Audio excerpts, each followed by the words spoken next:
I don't know how we're going to go. Charlotte Hornets fantasy preview. We've got sleepers, we've got busts, we've got under the lenses, but I'm doubtful that we're going to get to all of the information that we need to. At least Michael Bolton's here to help. Thanks, Josh. It's Michael Bolton here, and it's time for another episode of the Locked On Fantasy Basketball Podcast. Let's get to it. Let's get to it, indeed. You are Locked On Fantasy, your daily NBA fantasy podcast. Part of the Locked On Podcast Network, your team every day. Hello and welcome to the Locked On Fantasy Basketball Podcast, brought to you by Basketball Monster. My name is Josh Lloyd, and it's a bad day to be a beer. I'm also the lead fantasy analyst at basketballmonster.com, and you can find me on Twitter as always at redrock_bball, on TikTok at redrock_bball, and on Instagram at Locked On Fantasy Basketball. Today's episode is brought to you by somebody. It is brought to you by Game Time. Today's episode brought to you by Game Time. Download the Game Time app, create an account, and use the code LOCKEDONNBA for $20 off your first purchase. Thank you also for making Locked On Fantasy Basketball your first listen every day. We are free and we are available on all platforms, so hit the old thumb and the double bang and leave your comments down below. We're getting to the end of the team previews. There are three left after this one: Brooklyn, Boston, and at Atlanta. We'll get those done by the end of this week.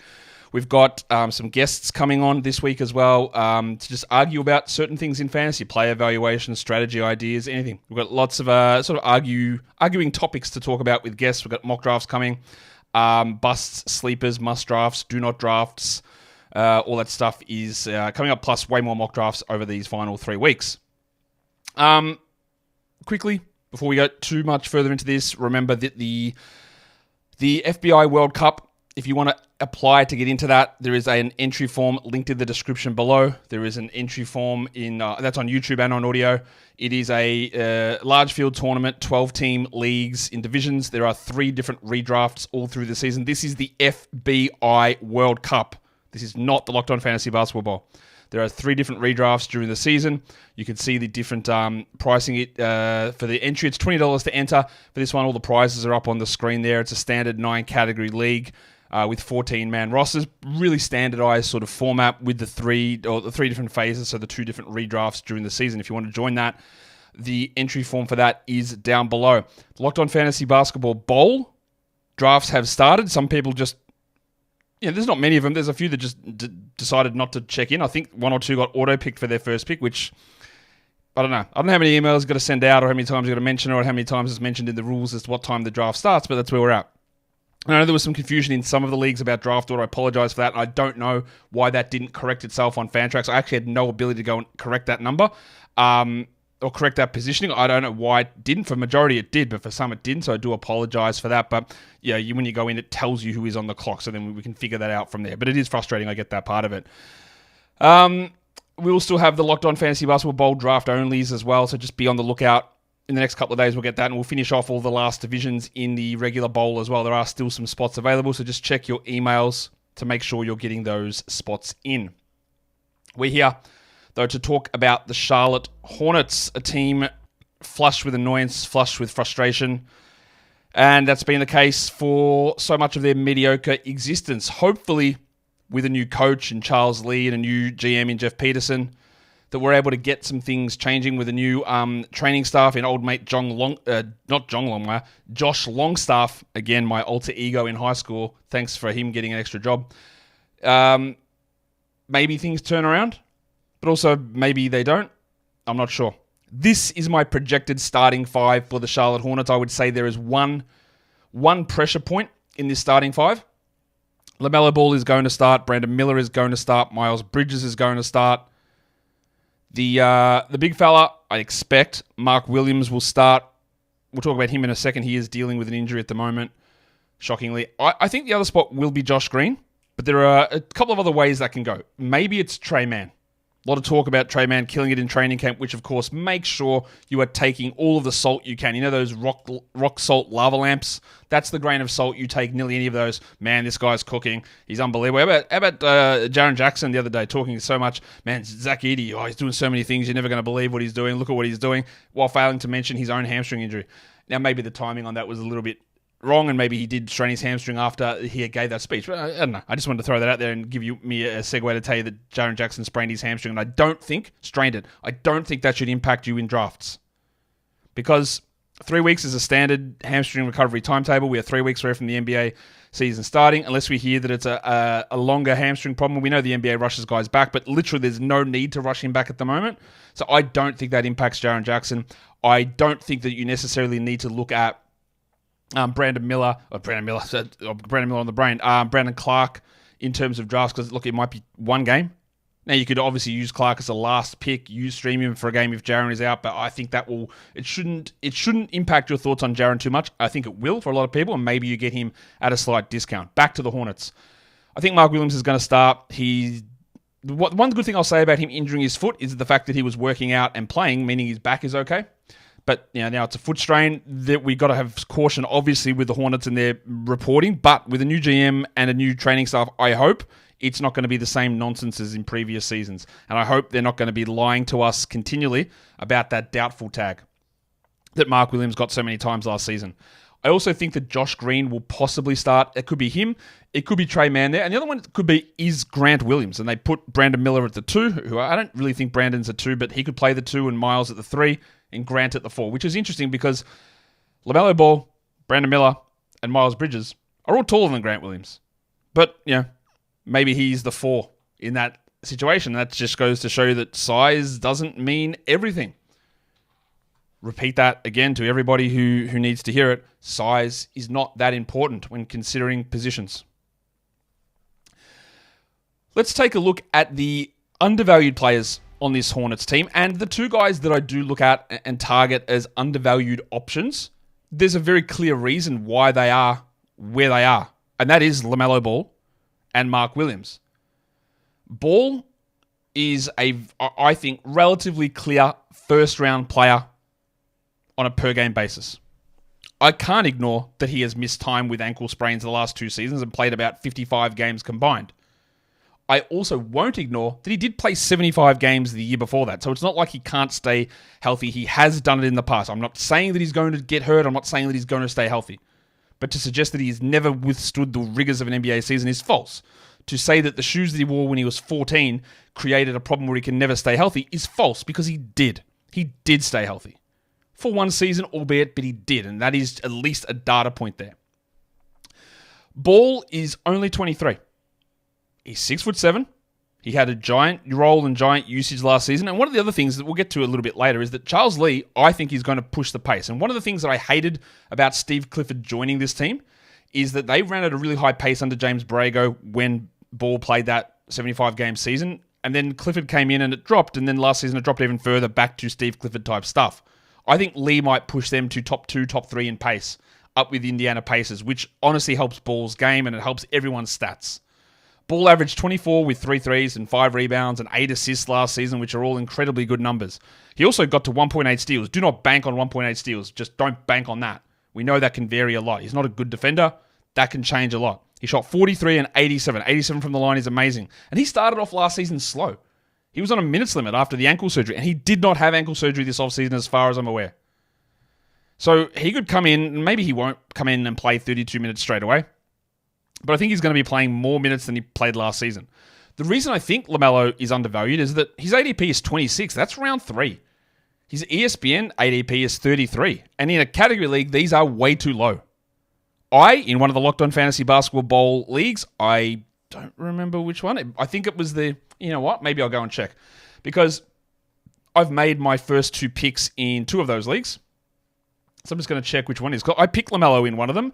It was not that one. It was the Roto League, so where injury risk is minimized. But I took him at pick number 14 in the Locked On Fantasy Basketball Bowl Roto League.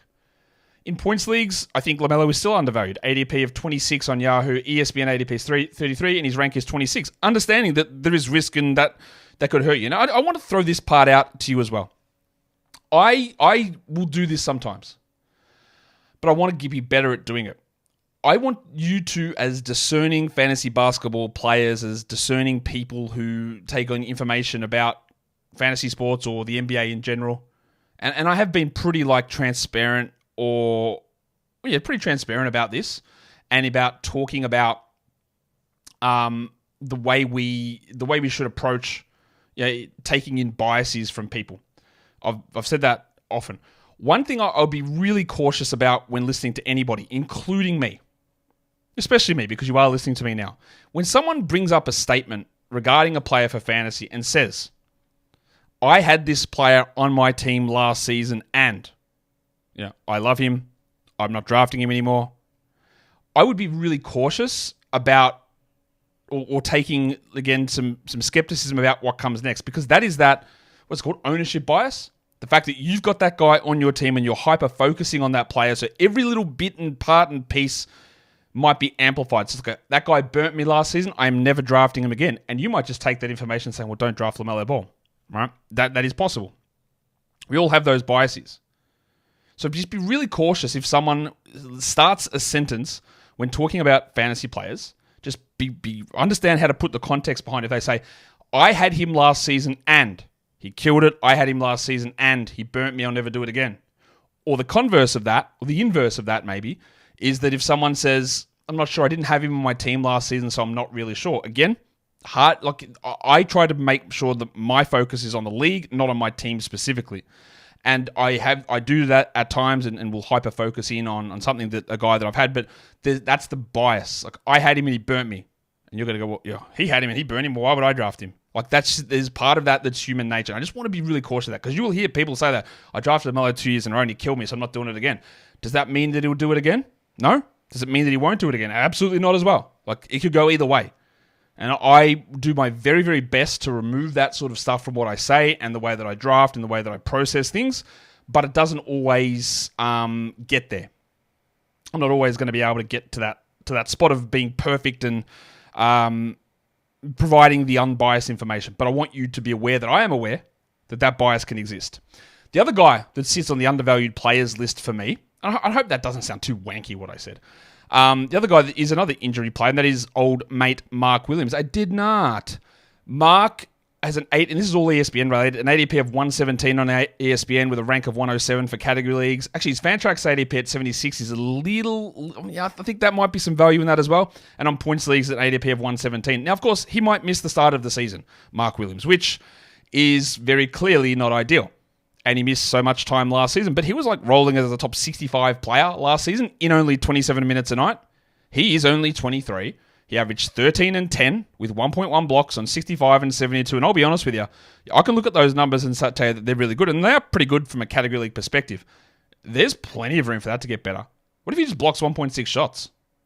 What if he plays 29 minutes? That's a top 40 player. I don't think we should have faith in him doing it. Obviously, another injury is a big red flag.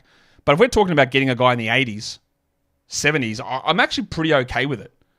This will also bring the question in from people, I'm sure, and because he's not going to fit into a specific area that I'm talking about here, is, well, what do we do with Nick Richards now? Do we draft Nick Richards because Williams has got this strained foot? And Richards started majority of last season. He played one fewer minute than what Williams did, and he was like barely a rosterable player. Now, there were times I thought his roster percentage was too low last season. I thought somebody in your league should have him, but he never was able to blow up and be a top 100 guy. Big Dick Nick averaged just 10 and 8 with a block on 69 and 74. They're fine numbers. But unbelievably low assists, unbelievably low steals. He's fine. Like, if you do want to take him in the last round, just in case, it's okay. We see where the strengths are. It's field goals, it's rebounds, it's the blocks are okay. We'd like him to do a little bit more in that area. But we saw almost a full season of Nick Richards starting, and it was very, very far from being an exciting fantasy prospect. So if you want to have a look at him in the last round, go for it. But I wouldn't be getting my hopes up for anything big, because we did see him in that opportunity and he wasn't really able to roll through. But again, maybe the Charles Lee stuff, maybe the increased pace helps. But if Williams is healthy, Mark Williams is healthy, then we're not touching Nick anywhere. He's not a stashable guy because the upside is not even high anyway. Today's episode is brought to you by FanDuel Sportsbook. You can start the season off with a big return on FanDuel, America's #1 sportsbook. When you're watching a game, maybe it's an NFL game, maybe it's the Major League Baseball playoffs as I get ready for the old Padres first game coming up after I record this, you can check out all of as Ben pops his head in the room with his City Connect jersey on. He's going to jump into the screen. Yep, there we go. We're all City connected up as Ben's ready here in the middle of a FanDuel ad. We could be sitting watching that game. We could open the FanDuel app if it was available in Australia, and we could check all of the options that were there. We could check the stats. We could have that hunch in the game and go, what's going on here? What do we think is going to happen? We can check the play-by-play. That's all there as well. in the app where you place your bets on FanDuel. So get yourself started as a new customer. When you place a $5 bet, you get $200 in bonus bets guaranteed. Go to FanDuel.com right now to get started. And don't forget to gamble responsibly. All right, so let's look on the other side of things, on the undervalued players, and there's really not much going on here. There's one guy that I think... overvalued players, my bad. There's one guy that I think is sitting a little bit too high, and that is Shiploke legend Miles Bridges. Bridges played an absolute ton last season. We know why. We know that there were injuries to LaMelo Ball. We know that Steve Clifford ran an incredibly aggressive rotation in terms of prioritizing what he could do. And that gave us 37 minutes of Miles Bridges. Now, he missed the beginning of the season with a suspension, obviously, and then came back and played all the way through. His ADP is 59. His rank is 52 on Yahoo. His ADP is 59 on ESPN. His rank is 54. That's fantastic. Last season, he ranked the 57th best player for head-to-head category leagues. He was 51st in points, and on ESPN, he's ranked 46th. I do not understand.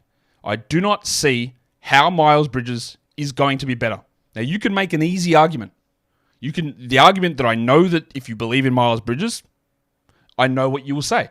He'll have LaMelo Ball throwing him balls now, giggity, so he won't shoot as poorly as he did. Possible. He had 26 usage and 37 minutes a night. He averaged 21 and 7 with 2 threes and 3 assists on 46 and 83%, which is not terrible.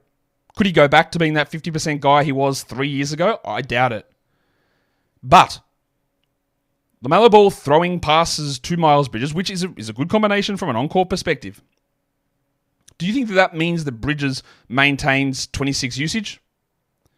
Do we really think that Miles Bridges plays 37 minutes a night? Because I don't. 34 maybe, 35 maybe. I don't think he goes to 37. And I think that it is easily arguable that Bridges is the number 3 offensive usage option compared to number 1 that he was last season. Because down the stretch, I think the last 30 games, Brandon Miller had higher usage than Miles Bridges anyway. And now you add Ball into the mix.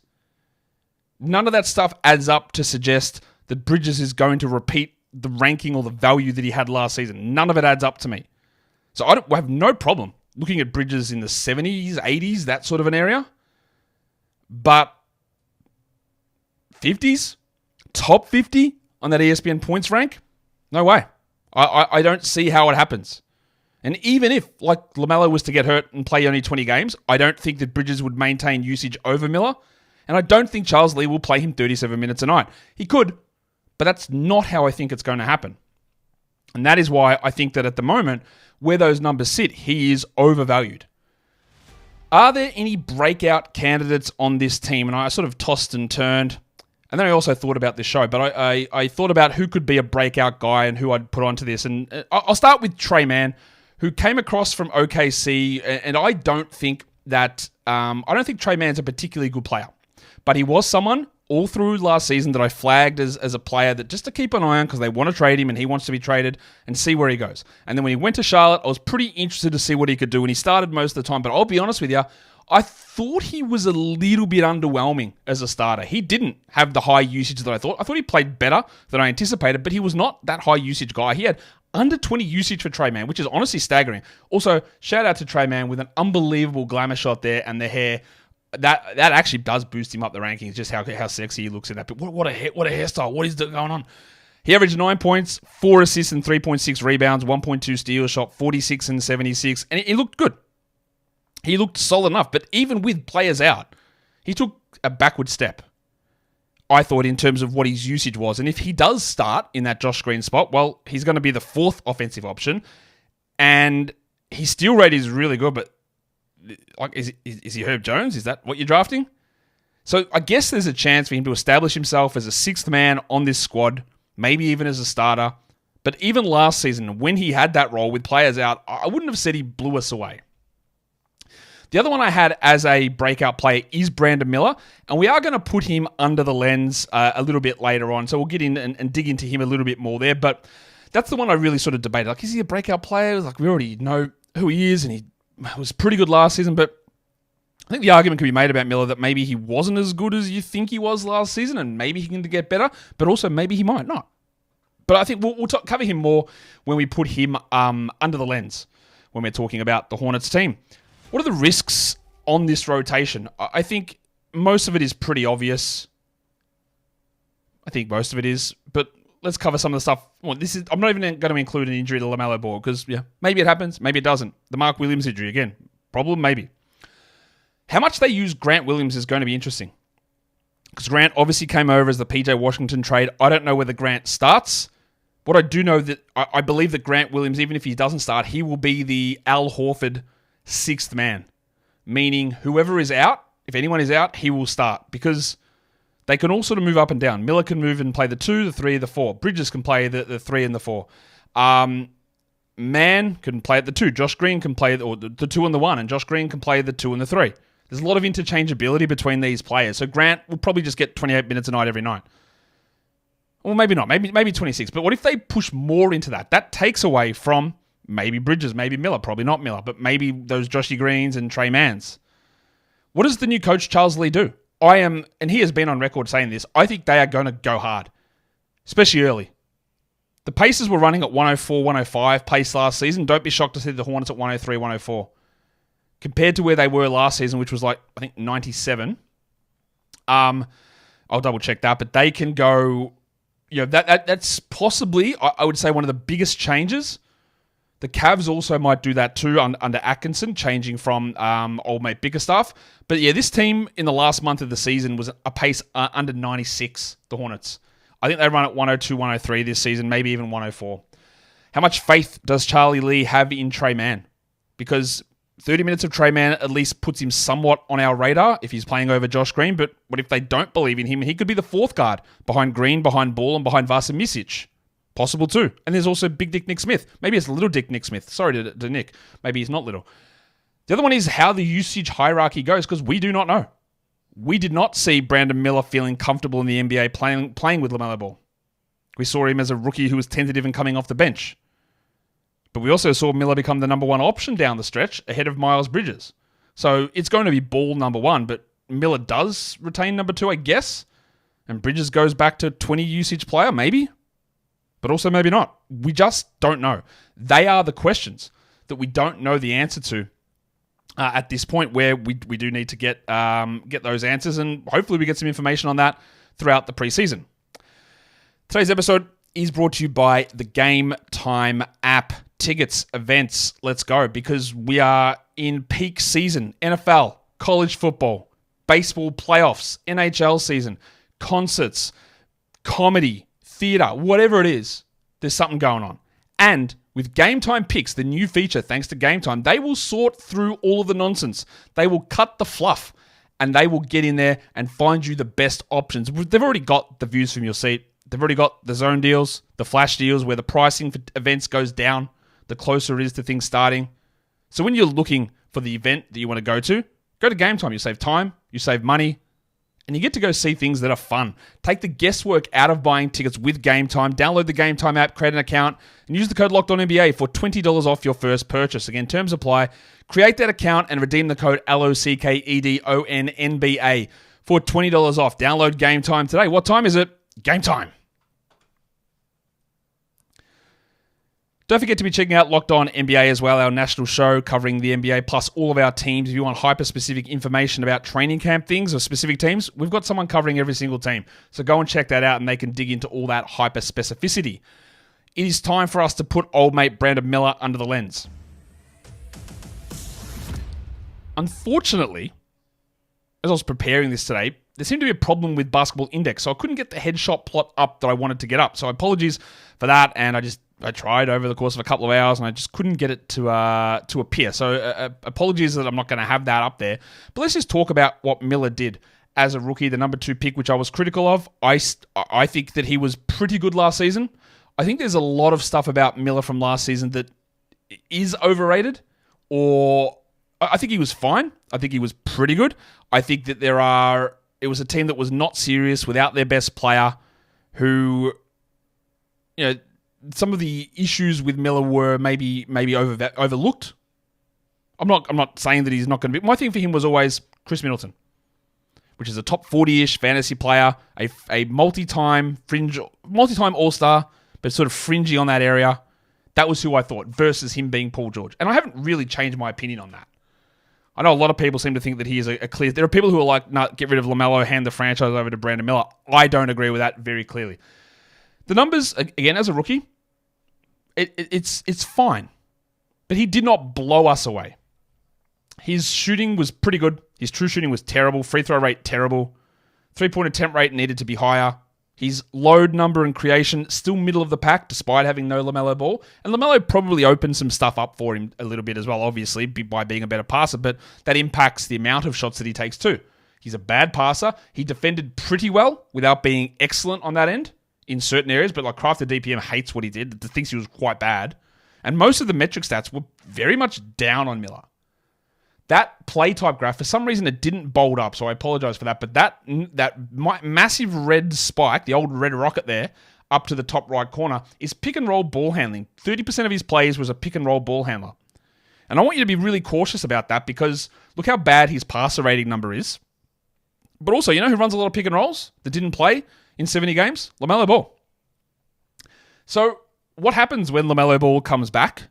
And Brandon Miller's not running those pick and roll ball handling opportunities.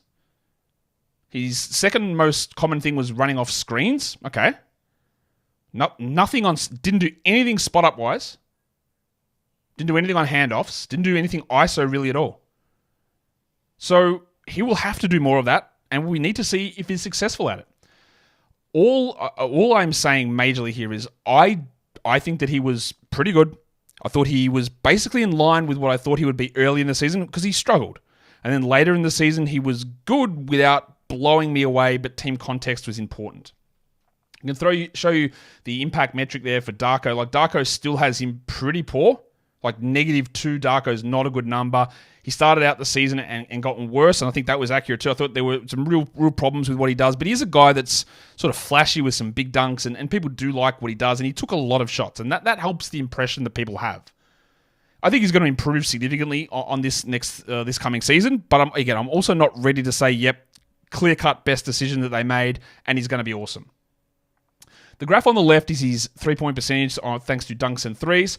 And you can see that line, the green line's his trend line, but in the middle there's a faint white line, which is league average. So he hovered around league average as a shooter most of the season.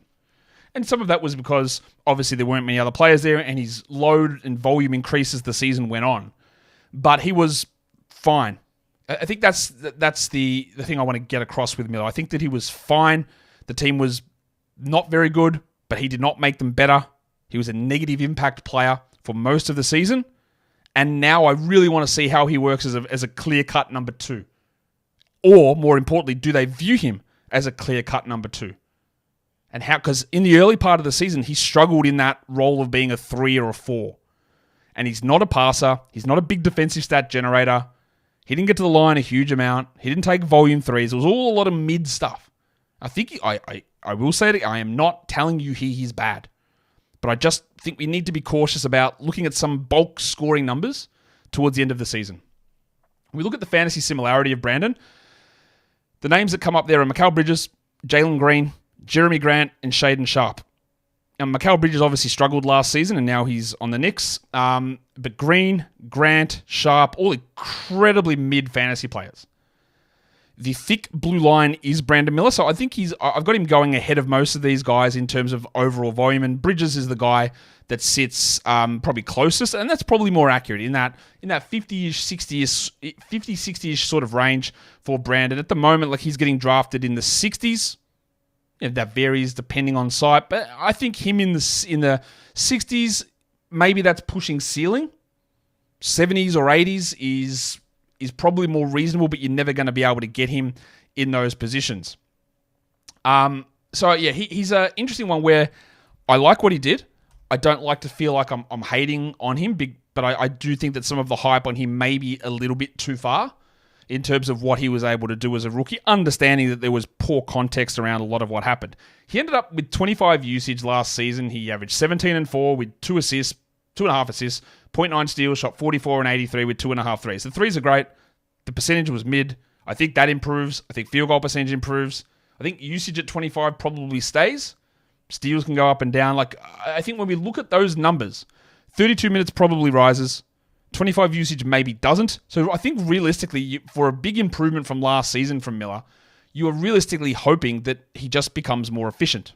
And last season, he was not a top 120 -1 player for head-to-head category leagues with these numbers. So to jump 60 spots, he probably needs to average 20 points. He probably needs to shoot 46. He needs to get to the line more. Whether he can do it or not, I don't know. And that, guys, is what we're going to find out. What about the most important part of anything regarding the Charlotte Hornets, and that is who is hurt? Because we can criticize the injury reporting. God knows I did, probably more than anybody in the entire world, and that is not an exaggeration. I don't think there is someone who criticizes this team's injury reporting more than anybody. And I know there's going to be one person, maybe more than that, listen to this, because Josh, why do you care? Just shut up about it. Why do you care about this? The world doesn't revolve around fantasy, and I am well aware of that. My thing on this, and basically everything that I talk about on this show when I talk about players, their valuation, what I think of them, and teams, there's a fantasy element to it because we're doing a fantasy show, but it has clear real-life implications of things that I say. I will never approach something from this is my team and what happened only. I would never approach something and say, you've got to play this guy because he's good for fantasy. I will never say that. If I have said that in the past, I apologize, but I will never, ever say that. And I do not say that to the Hornets saying, you've got to tell me this for my purpose for fantasy. Now, I think that improving the reporting and the growth of fantasy basketball is massive for the league. That has been a massive reason why the NFL has been able to improve its popularity and become as powerful as it is. Because fantasy means you have to know 30 teams. You have to pay attention to things that aren't the Lakers and the Celtics. You have to know the strengths and weaknesses of guys all over the league and teams and pay attention. It doesn't have to be big market guys. That is gambling and fantasy are the two ways that you can push that into a better position for the league. I am well aware of that. But my thing with the injury reporting is, yeah, it's frustrating, but it's frustrating for fans, but it is terrible for the players. The constant doubtful reports on Mark Williams. Listen to the stuff that gets talked about with LaMelo Ball now, right? The way that these guys will get abuse on their social media in any sort of situation. Mark Williams said, well, how soft. I've got a sore back. I still have to go mow the lawn yesterday. LaMelo doesn't want it. All he wants is fast cars. He never wants to play. I just don't think he cares enough as we all become amateur psychologists. And all we need is just truthfulness. Hey, Mark Williams' back is screwed. We actually don't know what's going on, but it's in a pretty bad way. I wouldn't expect him back anytime soon. And then we go, man, that's bad. I hope he's okay. Versus saying, yeah, there's actually a 25% chance he's going to play today for 3 weeks straight, which makes you think that he's being soft. And we still actually don't know what happened. That is why I hate that stuff. Because these are people. And that sort of stuff puts unnecessary vitriol. The stuff that gets thrown at LaMelo, they've got to get rid of him. He doesn't care about basketball. He wants to be out of the league. And yeah, look, he does some stupid stuff. Yes, obviously. But he also, he sprained his ankle. Yes, it wasn't good. But also, this nonsense towards the end of the season, we all sort of knew what was going on. Yeah, we're not bringing him back. We're trying to be worse for the final 20 games. But there's never any transparency with anything. So it leads to foolishness. Anyway, LaMelo and his ankle. Apparently he's wearing ankle braces. We'll see whether that protects him. Again, we have evidence of LaMelo Ball playing healthy. It's happened. LaMelo Ball did not have a fracture in his ankle this season. He had a sprained ankle, which was frustrating. And there's obviously a problem, but it's not to me a recurrent thing like Embiid's knee or Kawhi's knee. That I don't view ankles the same way as I do with knees and removal of cushioning areas like meniscus and reattachment of ligaments. That is not the same thing to me. So I'm actually pretty okay with LaMelo in round 2. Mark Williams, like I said before, sprained his foot working out, which to me means his back is okay. And now the foot's injured, which is terrible for a 7-foot big man, and that a foot problem for a big man becomes, and obviously almost two of the worst things you can have for a big man, foot and back. Those two things, you're double-ending themselves over the last season and a bit. That's not ideal. And we'll see where he goes. And the other one who I do think has some sort of another example of the horrible injury reporting is Cody Martin and his knee. The year before he came in, played 20 minutes, then disappeared for 4 months. And then last season, he's still in and out. I think his knee is in real strife. Cody, not that we're drafting him for fantasy, but he was a real Steve Clifford favorite and a guy that can come in and doesn't take up usage, but defends and can passes. And I guess if he is around, look, that's just another name along with Misic and Mann and Green to get those reserve guard and forward minutes. So that's, something. And again, I hope that didn't sound too stupid what I was saying about the injuries and the injury reporting and the way that I approach this. But again, I always want to be clear that I am not doing this for my fantasy team or for fantasy basketball in general. When I say things, it's a broader thing, I think. Let's take a look at where the schedule lies for this team. Not that many of you will... I feel like most people will just be avoiding... I know that's going to be a common thing too. I'm never trusting a Hornets player again. Which, again, implies that bad injury reporting or a team being bad and tanking is something that lasts forever. Shout out to the Thunder, by the way. This stuff can flip like that. I don't know. I can't... Clicking with my right hand feels weird. That's better. Hear the snap on that. The schedule. You might be like, oh, the Hornets are bad. Yeah, they are, but what if they actually cook? What if they get 39 wins? It sounds outrageous, but it was 5 teams that improved by 10 plus wins last season. We'll see. They got 49 quality games, which is sort of middle of the pack. 15 back-to-backs on the high side, which is a little worrying for a Mark Williams. Not so much for LaMelo, but maybe. 14 maximum game weeks, and their playoff schedule's pretty good. If you end March 23rd, it's a 4-3-4. March 30th, it's a 3-4-3, which is not as good. And then Yahoo default gives you a 4-3-4. And ESPN default goes 4-3-4-4.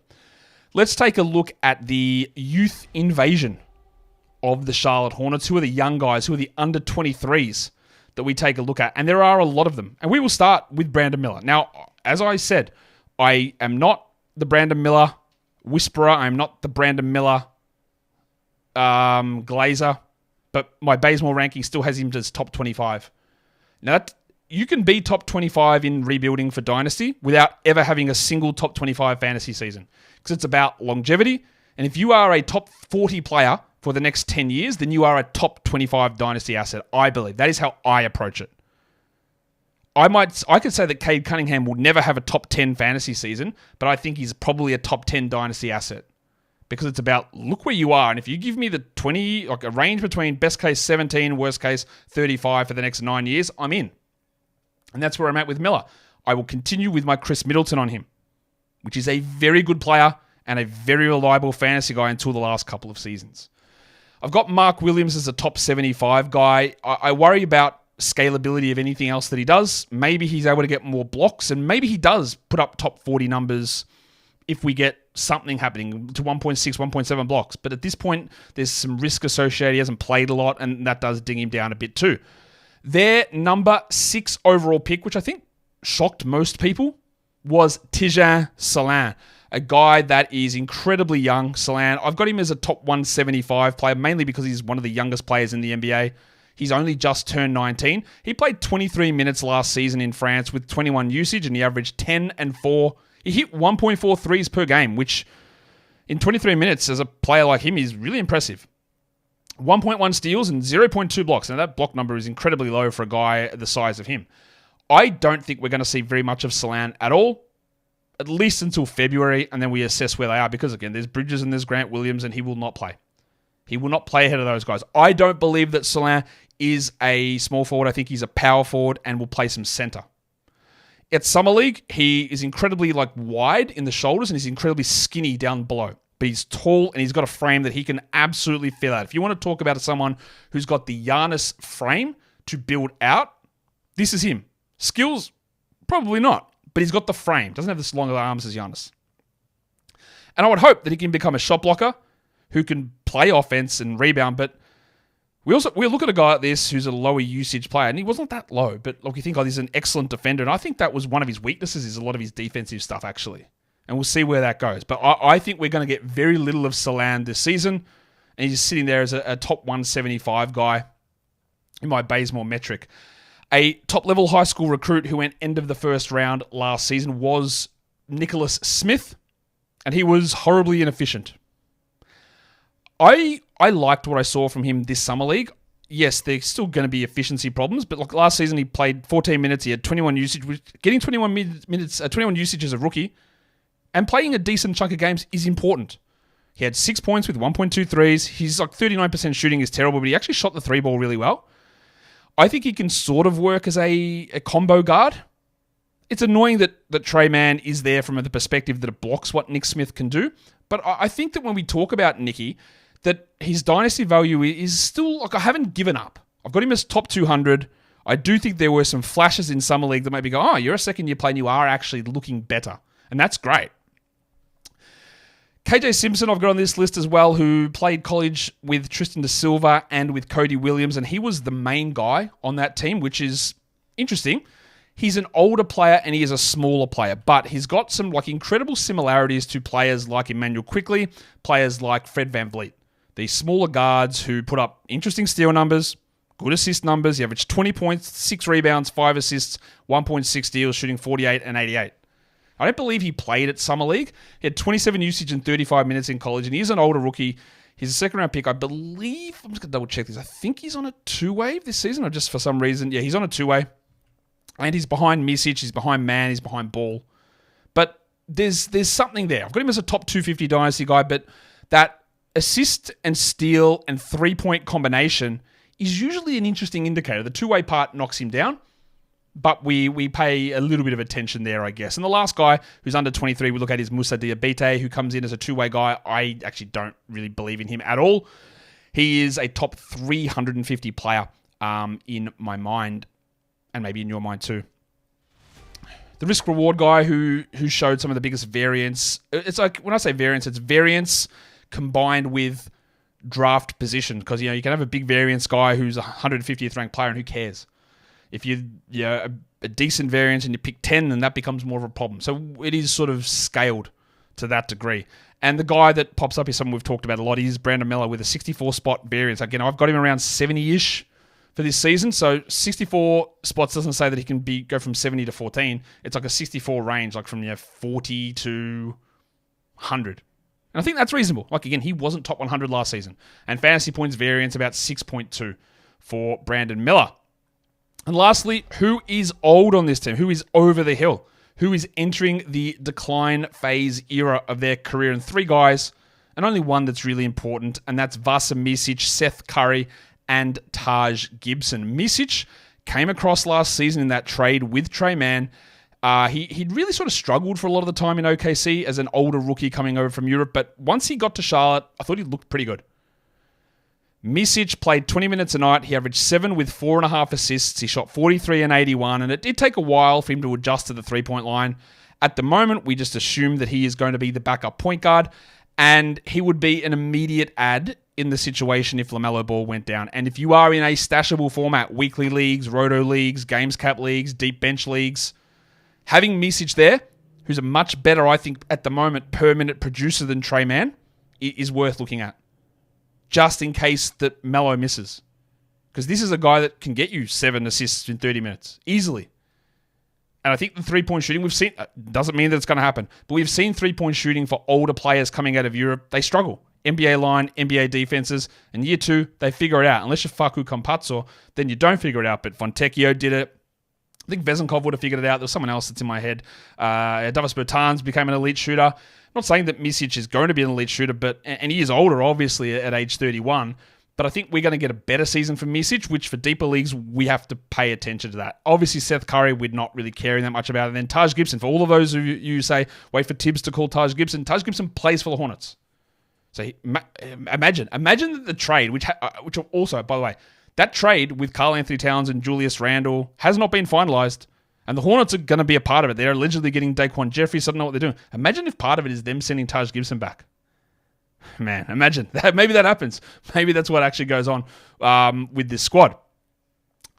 Let's take a look. Is there anyone else that we need to really dig into on this team? That's who I haven't spoken about. I haven't spoken about Josh Green, who I do think is going to be at least the favorite to start on this team, but I'm not really that interested in him from a fantasy point of view. He had a few opportunities at times with no Luka and no Kyrie, and he was all right in those minutes, but ended up with 26 minutes a night and 13 usage, 8, 3, and 2. And while it's not Luka and Kyrie, But it is Miller, it is Bridges, it is Ball that he's all playing with, and he's just never going to get those opportunities. Not a steals guy, not an efficient player from the line. His field goal percentage waxes and wanes, as does his three-point percentage. I don't think we need to get interested in him. Maybe a 14-teamer, but honestly, I'm not even sure I'd look at him in a 14-team league for fantasy. He's more of a 16-team league guy with uncertainty of role and uncertainty of overall fantasy talent at this stage. And I think that is all of the players we want to talk about. So before I forget, let's take a look and give a little bit of a summary on these players. If you wanted to take LaMelo Ball in round 1, I get it. Actually, don't. Look, that is you just saying, all right, I think he's going to be relatively healthy. And I think that's a fair bet. And I would never let him slip to round 3 personally. I just wouldn't do it. I would take him in round 2 whenever I had the chance. I think Miller is fine in the 60s or 70s, but I also understand that might be topping him out. I don't want to take Bridges at the same spot that he finished last season because I think there's going to be a step back. I think this injury to Mark Williams should push him down into the 90s, and I still like getting him there. And Richards is fine if you want to take him as a last pick, even though there is somewhat limited upside. And then guys like Grant Williams is more of a 14-teamer. Trey Mann, Vasa Micic, there's abilities for those guys at some point if someone is hurt, but overall, I don't think we need to get massively invested in those guys and their livelihoods. And that is the end of the show. So hit the thumb up. Wish me good luck as I go watch the Padres try and take on the Atlanta Braves and hopefully get game 1 in the books, guys. We are done here. Thank you so much for listening, everyone. See ya.